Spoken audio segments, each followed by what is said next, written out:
Hey there folks, it's Desert Fox back again with another Sea of Thieves guide. Today we're going to be going over the basic Merchant Alliance quests and how to complete them. So without further ado, let's get started. And before we get into the quests, here's a reminder that you can go to the Merchant Representative to buy crates of supplies, storage crates, fireworks, as well as commodity crates, which we'll go over in a later video. First step to get into these quests is to run over to the Merchant Rep and browse what they have to offer. We're going to cover the cargo runs first. And like every guide I've done before this one, hit the voyage table, pick the quest, slap it down, but since the new update that dropped on November 29th, whoever tosses down a voyage automatically votes for it.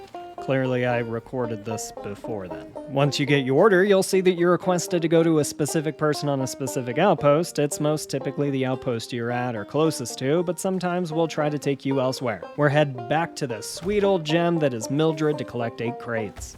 The 8 crates that we're collecting are a mixed batch of plants, silks, and bottles of rum. All of these can become damaged, and as a result will lose value. The rules are simple: give plants water, don't let silks get wet, and don't damage bottles. With the bottles specifically, jumping or falling with them in your hands will break them. But they're all quite forgiving and tends to take a lot of neglect, so just keep an eye out. So, for example, falling off the ship, which I didn't do on purpose, and submerging the silks didn't do any damage since I got them out quick enough. And as far as placement goes, you can really put them just about anywhere, but keep in mind that your ship might take cannonballs, potentially damaging your rum, and it might fill up with water, which might damage your silks. Did you know that the water barrel on your ship isn't just for fire? You can use it to water your plants, which if you look closely react to being watered, meaning they were a little thirsty. If you go to any of these crates, you can interact with them to read the delivery note, which tells us to travel to Crook's Hollow to deliver to Wild Henry by 10 a.m. on the 26th. And you can keep track of the date and time by using the pocket watch and the More tab in your equipment. Now if we look at the map, Crook's Hollow is very close by, as these voyages tend not to throw you very far away from where you originally picked up the crates. Just gonna go to the magical time-traveling bowsprit to speed this up. Coming up to Crook's Hollow now, really all we need to do is park the ship and figure out where Wild Henry is. And of course I've spotted something shiny and a rowboat, which will prove to be pretty handy in getting our crates delivered, but I really just want the gem, so there you go, little guy, take a seat right there. I'll take you back to the ship and maybe I'll find you a friend later on. We're now parked near Wild Henry, so I'm just going to throw all of the crates into the rowboat for a quick and easy turn in. But without the rowboat, you'll just have to cart them over by hand. I'm just going to drop the rowboat here and just a couple of paddles into this dock, and Henry is anxiously awaiting his supplies to keep his addiction and hobbies going. Well, there you are. I ordered these supplies over 2 hours ago. What took you so long? Henry, take your silks. I got here when I could.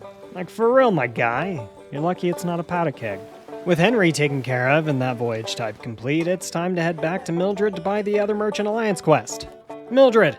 You would not believe Henry today, no wonder why they call him Wild Henry. This voyage type is basically the same, except instead of cargo that's already prepared, you need to collect the resources yourself. And because I forgot to hit record, here's Mavis showing us that you need to collect the crates from the Merchant Rep. Here's the order that we'll be filling for this voyage. These voyages focus mainly on animals, but can also include powder kegs, fruit, wood, and cannonball crates, which you also have to fill. For finding the required animals, I just prefer to hop from island to island, but there's guides that suggest islands to find the animals, like Rare Thief.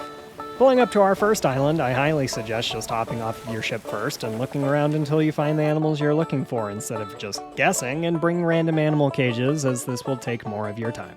I see chickens, so I immediately just run back to the ship so that I can pick out my chicken crate to then bring it back to where I last spotted them. I'm having a little trouble picking up the chicken because I'm pushing the wrong button, but push and hold down left mouse button or right trigger on controller and you'll have kidnapped your first wild animal. Just keep in mind that the voyage order states specifically what breed of animal you need to get. In this case, we have a golden chicken. Also, like most things, these animals need to breathe, so don't submerge them underwater for very long. You can do it for a little bit, just don't kill them. Now that we're done with the chicken portion, we're headed to a different island with hopefully different animals to lock in cages and sell for gold. Almost. Like a glove. Pulling up to Crook's Hollow, and while going through my orders, I've spotted a snake, which is an animal we need, but we need a black-scaled snake, not a yellow one. But I can confidently bring a crate now so that we can find the right one. Now, of course, snakes will spit at you instead of biting, but they cause poison damage, causing an effect on screen and slowly bleeding your health away. But but there's one way to prevent this, which I'll show you in a moment. Now here's a black scale snake, which we want, so I need to charm it by playing some sweet snake tunes.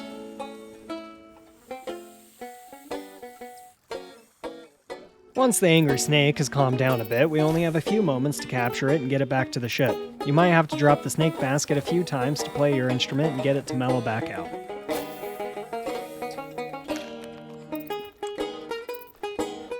Once back on the ship, I like to put the snake on the bowsprit because I don't need to go there, and even on the ship they'll keep trying to spit on you.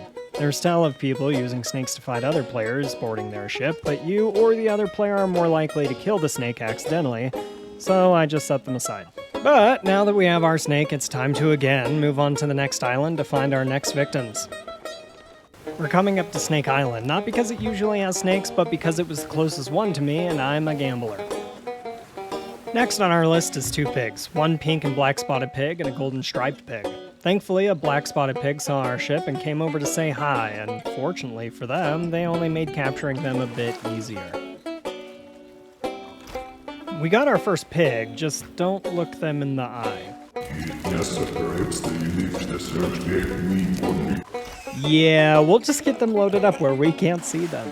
Now that we have our pigs aboard, we're going to chart our next destination. We're going to go hunting for kegs now, and if the island you're already on doesn't have kegs, the best place to look will be an inactive fort. Most forts will have fort or fortress in their name, but there's some that don't. But they all look pretty similar. Wait, you hear that? It's the screams of the dam begging to be freed from our pigs, so we have to feed the pigs to keep them from dying. I'll use bananas since I usually have an excess of them. As we're pulling up to the fort, we can see that there isn't a skull cloud in the sky, meaning that it's inactive, so there's basically no threats here, so I'm going to get the ship parked real nice and close and start the hunt for some kegs.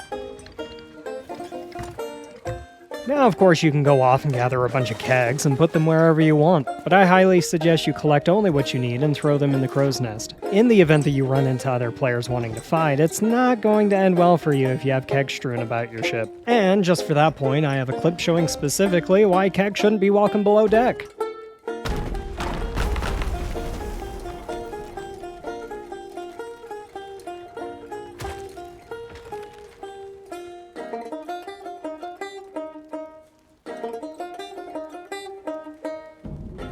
Yeah, there's no saving that.